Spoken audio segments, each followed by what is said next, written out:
राधे राधे। हरे कृष्ण। हर हर महादेव। आप सभी को स्वतंत्रता दिवस और हरियाली तीज की बहुत बहुत शुभकामनाएं। आज आप सुनेंगे सावन मास महात्म्य का 17वां अध्याय। आज दिनांक है 15 अगस्त और दिन है शनिवार। आज सावन मास के शुक्ल पक्ष की दशमी तिथि शाम 5:29 तक रहेगी। इसके बाद में चतुर्थी तिथि प्रारंभ होगी। ब्रह्म मुहूर्त सुबह 4:31 से 5:19 तक रहेगा। सूर्योदय होगा 6:07 पर और सूर्यास्त शाम 6:55 पर। चंद्रास्त रात 8:43 पर हो जाएगा। आज सर्वार्थ सिद्ध योग बन रहा है, जिसमें शिव योग सुबह 7:08 तक रहेगा। बाद में सिद्ध योग प्रारंभ होगा। राहु काल सुबह 9 बजे से 10:30 बजे तक रहेगा।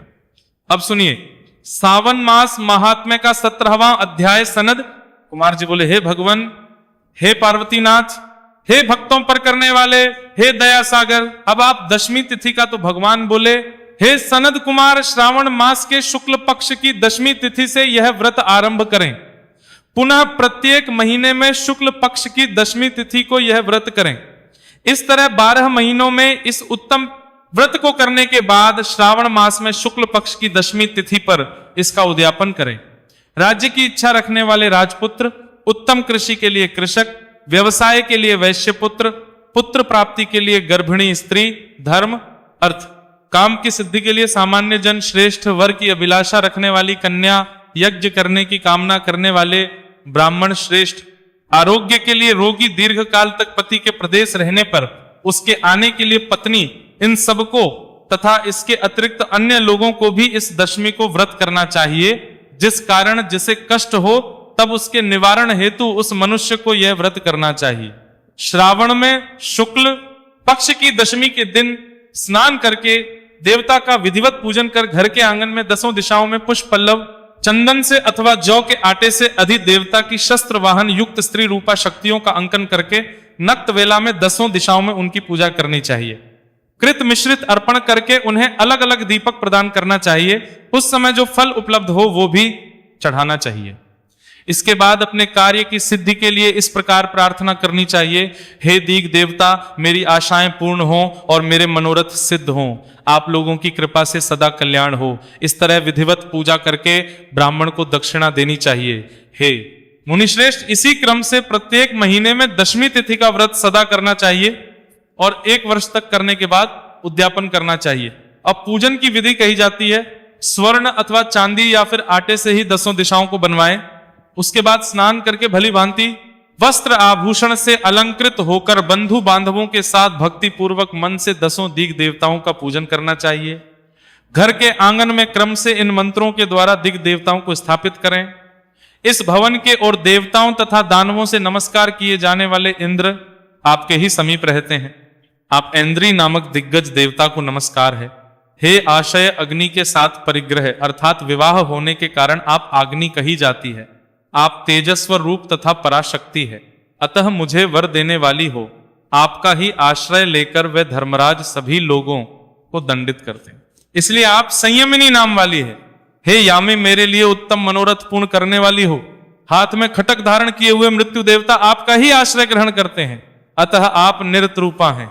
आप मेरी आशा को पूर्ण कीजिए। हे वरुणी, समस्त भवनों के आधार तथा जल जीवों के स्वामी वरुण देव आप में निवास करते हैं, अतः मेरे कार्य तथा धर्म को पूर्ण करने के लिए आप तत्पर हो।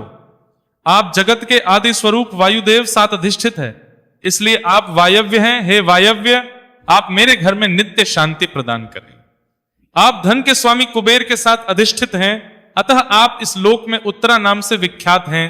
हमें शीघ्र ही मनोरथ प्रदान करके आप निरुत्तर हों। हे ईशानी, आप जगत के स्वामी शंभु के साथ सुशोभित होती। हे सुभय, हे देवी, मेरी अभिलाषाओं को पूर्ण कीजिए। आपको नमस्कार है, नमस्कार है। आप समस्त के ऊपर अधिष्ठित हैं, सदा कल्याण करने वाली हैं और सनक आदि मुनियों से घिरी रहती हैं। आप सदा मेरी रक्षा करें, रक्षा करें। सभी नक्षत्र, ग्रह, तारागण तथा जो नक्षत्र माताएं हैं और जो भूत, प्रेत तथा विघ्न करने वाले विनायक हैं, उनकी मैंने भक्ति युक्त मन से भक्ति पूर्वक पूजा की है। वे सब मेरे अभीष्ट की सिद्धि के लिए सदा तत्पर हों। नीचे के लोकों में आप सर्पों तथा नेवलों के द्वारा सेवित हैं, अतः नाग पत्नियों सहित आप मेरे ऊपर प्रसन्न हो। इन मंत्रों के द्वारा पुष्प धूप आदि से पूजन करके वस्त्र अलंकार तथा फल निवेदित करना चाहिए। इसके बाद वाद्य ध्वनि गीत नृत्य आदि मंगल कृत्यों और नाचती हुई श्रेष्ठ स्त्रियों के सहित जागरण करके रात्रि व्यतीत करनी चाहिए। कुमकुम अक्षत ताबुल दान मान आदि के द्वारा भक्तिपूर्ण से उस रात्रि को सुखपूर्वक व्यतीत करके प्रातःकाल प्रतिमाओं की पूजा करके ब्राह्मण को प्रदान कर देनी चाहिए। इस विधि से व्रत को करके क्षमा प्रार्थना तथा प्रणाम करके मित्रों तथा प्रिय बंधुजनों को साथ लेकर भोजन करना चाहिए। हे तार्थ, जो मनुष्य इस विधि से आदर पूर्वक दशमी व्रत करता है वह सभी मनोवांछित फल प्राप्त करता है। विशेष रूप से स्त्रियों को इस व्रत को करना चाहिए, क्योंकि मनुष्य जाति में स्त्रियां अधिक श्रद्धा कामना परायण होती। हे मनुश्रेष्ठ, धन प्रदान करने वाले, यश देने वाले, आयु बढ़ाने वाले तथा सभी कामनाओं का फल प्रदान करने वाले, इस व्रत को मैंने आपसे कह दिया। तीनों लोकों में अन्य कोई भी व्रत इसके समान नहीं है। हे ब्रह्मपुत्रों में श्रेष्ठ, वांछित फल की कामना करने वाले जो मनुष्य दशमी दसों दिशाओं की सदा पूजा करते हैं, उनके हृदय में स्थित सभी बड़ी बड़ी कामनाओं को वे दिशाएं फलीभूत कर देती हैं। इसमें अधिक कहने से क्या प्रयोजन। हे सनत कुमार, यह व्रत मोक्षदायक है, इसमें संदेह नहीं करना चाहिए। इस व्रत के समान ना कोई व्रत है और नहीं होगा। इस प्रकार श्रावण मास महात्म्य का आशा दशमी व्रत कथन नामक 17वां अध्याय पूर्ण हुआ। अब सुनिए घुष्मेश्वर ज्योतिर्लिंग की कथा। श्री सूत जी कहते हैं, अब मैं घुष्मेश नामक ज्योतिर्लिंग के प्रादुर्भाव का और उसके महात्म्य का वर्णन करूंगा। मुनिवरों ध्यान देकर सुनो। दक्षिण दिशा में एक श्रेष्ठ पर्वत है जिसका नाम देवग्रह है। वह देखने में अद्भुत तथा नित्य परम शोभा से संपन्न है। उसी के निकट कोई भारद्वाज कुल में उत्पन्न सुधर्मा नामक ब्रह्म वेदता ब्राह्मण रहते थे। उनकी प्रिय पत्नी का नाम सुदेहा था। वह सदा शिव धर्म के पालन में तत्पर रहती थी, घर के काम काज में कुशल थी और सदा पति की सेवा में लगी रहती थी। श्रेष्ठ सुधर्मा भी देवताओं और अतिथियों के पूजक थे। वे वेद वर्णित मार्ग पर चलते और नित्य अग्निहोत्र किया करते थे। तीनों काल की संध्या करने से उनकी कांति सूर्य के समान उदयित थी। वे वेद शास्त्र के मर्मज्ञ थे और शिष्यों को उन्हें करते थे। धनवान होने के साथ ही बड़े दाता भी थे। सौजन्य आदि सद्गुणों के भाजन थे। शिव संबंधी पूजन आदि कार्य में ही सदा लगे रहते थे। वे खुद तो शिव भक्त थे ही, शिव भक्तों से भी बड़ा प्रेम रखते थे। शिव भक्तों को भी वे बहुत प्रिय थे। ये सब कुछ होने पर भी उनका कोई पुत्र नहीं था। इससे ब्राह्मण को दुख तो होता था, परंतु उनकी पत्नी उनसे भी अधिक दुखी रहती थी। पड़ोसी दूसरे लोग भी उन्हें ताना माना करते थे। वह पति से बार बार पुत्र के लिए प्रार्थना करती थी।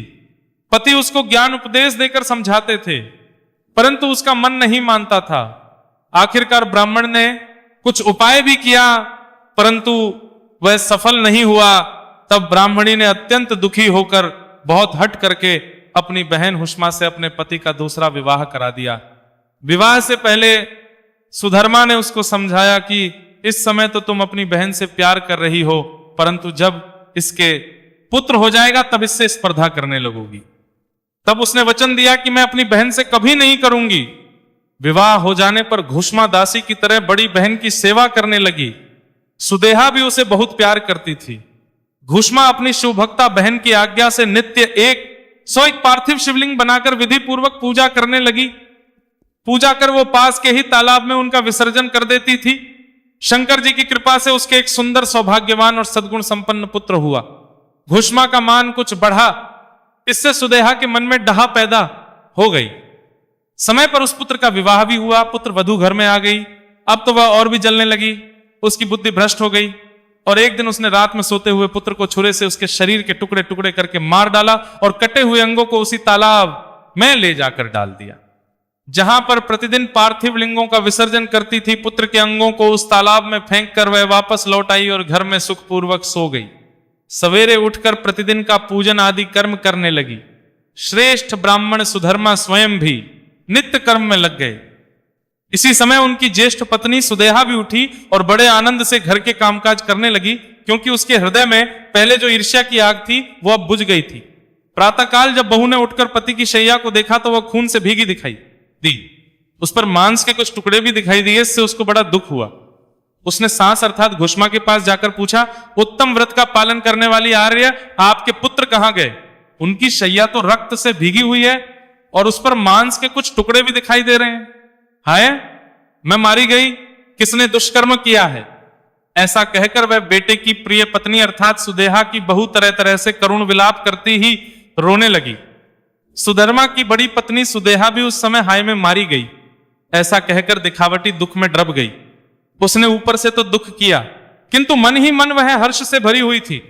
घुष्मा भी उस समय उस वधू के दुहक को सुनकर अपने नित्य पार्थिव पूजन के व्रत से विचलित नहीं हुई। उसका मन बेटे को देखने के लिए तनिक भी उत्सुक नहीं हुआ।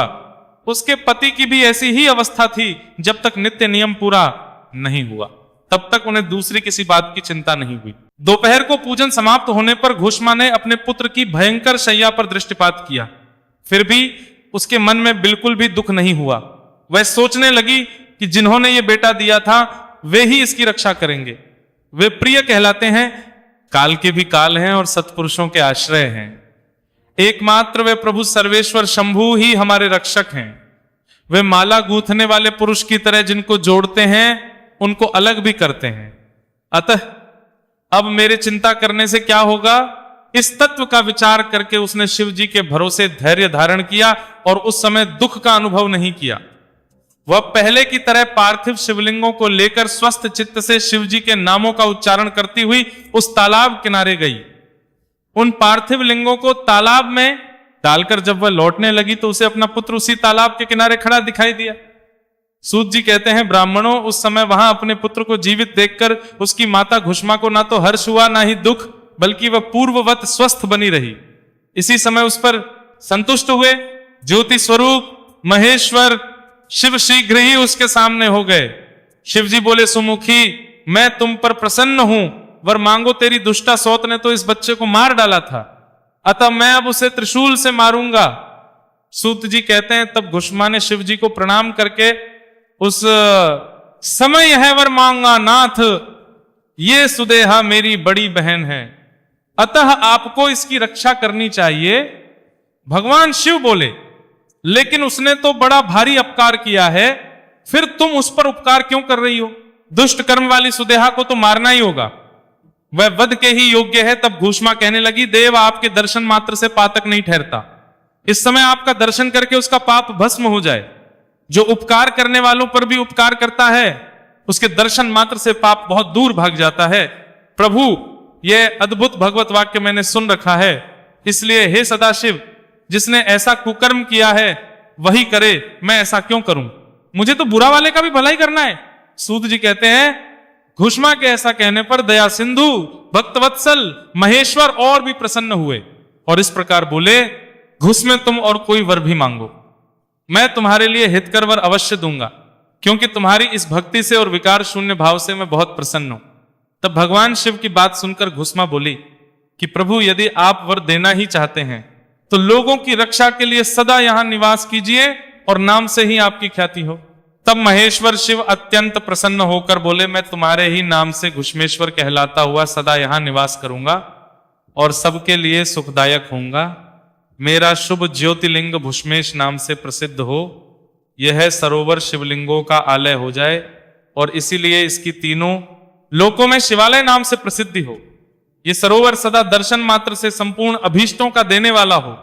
सुव्रते, तुम्हारे वंश में होने वाली 101 पीढ़ियों तक ऐसे ही श्रेष्ठ पुत्र उत्पन्न होंगे, इसमें संशय नहीं। वे सबके सब सुंदर स्त्री, उत्तम धन और पूर्ण आयु से संपन्न होंगे, चतुर और विद्वान होंगे, उदार तथा भोग और मोक्ष रूपी फल पाने के अधिकारी होंगे। 101 पीढ़ियों तक सभी पुत्र गुणों में बड़े चढ़े होंगे। तुम्हारे वंश का ऐसा विस्तार बड़ा शोभादायक होगा। ऐसा कहकर शिव वहां ज्योतिर्लिंग के रूप में स्थित हो गए। उनके नाम से प्रसिद्धि हुई और उस सरोवर का नाम शिवालय हो गया। सुधर्मा, घुष्मा और सुदेहा तीनों ने तत्काल आकर ही उस शिवलिंग की 101 दक्षिणावर परिक्रमा की। पूजा करके परस्पर मिलकर मन का मैल दूर करके वे सब वहां बड़े सुख का अनुभव करने लगे। पुत्र को जीवित देखकर सुदेहा बहुत लज्जित हुई और पति तथा से क्षमा प्रार्थना करके उसने अपने पाप के निवारण के लिए प्रायश्चित किया। मुनीश्वरों, इस प्रकार वह घुष्मेश्वर लिंग प्रकट हुआ। उसका दर्शन और पूजन करने से सदा सुख की वृद्धि होती है। ब्राह्मणों, इस तरह मैंने आपसे 12 ज्योतिर्लिंगों की महिमा बताई है। ये सभी लिंग संपूर्ण कामनाओं के पूरक तथा भोग और मोक्ष देने वाले हैं। जो इन ज्योतिर्लिंगों की कथा को और सुनता है या दूसरों को सुनाता है, वह सब पापों से मुक्त हो जाता है और भोग तथा मोक्ष पाता है। इस प्रकार घूष्मेश्वर ज्योतिर्लिंग की कथा समाप्त हुई। प्रिय श्रोताओं, अब सुनिए सीता नितनेम की कहानी। ये कहानी सीता माता कहती थी और भगवान श्री राम इसे सुना करते थे। एक दिन भगवान को किसी काम के लिए बाहर जाना पड़ गया तो सीता माता कहने लगी कि भगवान, मेरा तो 12 वर्ष का नित्य नियम है, अब आप बाहर जाएंगे तो मैं अपनी कहानी किसे सुनाऊंगी। श्री राम ने कहा कि तुम कुएं की पाल पर जाकर बैठ जाना और वहां जो औरतें पानी भरने आएंगी उन्हें अपनी कहानी सुना देना। सीता माता कुएं की पाल पर जाकर बैठ जाती हैं। एक स्त्री आई, उसने रेशम की जरी की साड़ी पहन रखी थी और सोने का घड़ा ले रखा था। सीता माता उसे देख कहती हैं कि बहन, मेरा 12 वर्ष का नितनेम सुन लो। पर वह स्त्री बोली कि मैं तुम्हारा नितनेम सुनूंगी तो मुझे घर जाने में देर हो जाएगी और मेरी सास मुझसे लड़ेगी। उसने कहानी नहीं सुनी और चली गई। उसकी रेशम जरी की साड़ी फट गई, सोने का घड़ा मिट्टी के घड़े में बदल गया। सास ने देखा तो पूछा कि ये किसका दोष अपने सिर लेकर आ गई है। बहू ने कहा कि कुएं पर एक औरत बैठी थी, उसने कहानी सुनने के लिए कहा लेकिन मैंने सुनी नहीं, जिसका यह फल मिला। बहू की बात सुनकर अगले दिन वही साड़ी और घड़ा लेकर सास कुएं की पाल पर गई। सास को वही माता सीता बैठी मिली तो माता सीता ने कहा कि बहन, मेरी कहानी सुन लीजिए। सास बोली कि एक बार छोड़, मैं तो 4 बार कहानी सुन लूंगी। राम आए, लक्ष्मण आए, देश के पुजारी आए, नितनेम का नेम लाए, आओ राम, बैठो राम, तपी रसोई जियो राम। माखन मिश्री खाओ, राम दूध बताशा पियो, राम सूत के पलका मोठो, राम शाल दुशाला पोठो, राम शाल दुशाला ओढ़ो राम। जब बोलूं जब राम ही राम, राम संवारें सबके काम खाली, घर भंडार भरेंगे सबका बेड़ा पार करेंगे, श्री राम जय राम जय जय राम। सास बोली कि बहन, कहानी तो बहुत अच्छी लगी। कहानी सुनकर सास घर चली गई और उसकी साड़ी फिर से रेशम जरी की बन गई। मिट्टी का घड़ा फिर सोने के घड़े में बदल गया। बहू कहने लगी, सासू मां, आपने ये सब कैसे किया। सास ने कहा कि बहू, तू दोष लगा के आई थी और मैं अब दोष उतार कर आ रही हूं। बहू ने फिर पूछा कि वह कुएं वाली स्त्री कौन है। सास बोली कि वह सीता माता थी, वह पुराने से नया कर देती हैं, खाली घर में भंडार भर देती हैं, वह लक्ष्मी जी का वास घर में कर देती हैं, आदमी की जो भी इच्छा हो उसे पूरा कर देती हैं। बहू बोली कि मेरी कहानी मुझे भी सुना दो। सास बोली कि ठीक है, तुम भी सुनो। और सास ने कहानी शुरू की। राम आए, लक्ष्मण आए, देश के पुजारी आए, नितनेम का नेम लाए, आओ राम, बैठो राम, तपी रसोई जियो राम। माखन मिश्री खाओ राम, दूध बताशा पियो राम, सूत के पलका मोठो राम, शाल दुशाला पोठो राम, शाल दुशाला ओढ़ो राम। जब बोलूं जब राम ही राम, राम संवारें सबके काम खाली, घर भंडार भरेंगे सबका बेड़ा पार करेंगे, श्री राम जय जय राम। कहानी सुनकर बहू बोली कि कहानी तो बहुत अच्छी है। सास ने कहा कि ठीक है, इस कहानी को रोज कहा करेंगे। अब सास बहू रोज सवेरे उठती, नहाती धोती और पूजा करने के बाद नितनेम की सीता की कहानी कहती। एक दिन उनके यहां एक पड़ोस की औरत आई और बोली कि बहन, जरा सी आंच देना। तो वो बोली कि आंच तो अभी हमने जलाई ही नहीं। पड़ोसन ने कहा कि तुम सुबह 4 बजे से उठकर क्या कर रही हो। फिर उन्होंने कहा कि सुबह उठकर हम पूजा करते हैं, फिर सीता माता की नितनेम की कहानी कहते हैं। पड़ोसन ने उनकी बात सुनकर फिर कहा कि सीता माता की कहानी कहने से तुम्हें क्या मिला। वे बोली कि इनकी कहानी कहने से घर में भंडार भर जाते हैं, सारे काम सिद्ध होते हैं, मन की इच्छा भी पूरी होती है। पड़ोसन कहती है कि बहन वसी, कहानी तो मुझे भी सुना दो। फिर वह बोली कि ठीक है, तुम भी ये कहानी सुन लो। राम आए, लक्ष्मण आए, देश के पुजारी आए, नितनेम का नेम लाए, आओ राम, बैठो राम, तपी रसोई जियो राम। माखन मिश्री खाओ राम, दूध बताशा पियो राम, सूत के पलका मोठो राम, शाल दुशाला पोठो राम, शाल दुशाला ओढ़ो राम। जब बोलूं जब राम ही राम, राम संवारें सबके काम खाली, घर भंडार भरेंगे, सबका बेड़ा पार करेंगे। श्री राम जय राम जय जय। राम सारी कहानी सुनने के बाद पड़ोसन कहने लगी, बहन कहानी तो मुझे बहुत अच्छी लगी। अब वह पड़ोसन भी नितनेम सीता माता की कहानी कहने लगी। कहानी कहने से सीता माता ने पड़ोसन के भी भंडार भर दिए। अब तो पूरे मोहल्ले में नितनेम की कथा चल पड़ी, हर किसी की मनोकामना पूरी होने लगी। हे सीता माता, जैसे आपने उनके भंडार भरे वैसे ही आप हमारे भी भंडार भरना। कहानी सुनने वाले के भी और हुंकार भरने वाले के भी सभी प्रेम से बोलिए सीता माता की जय।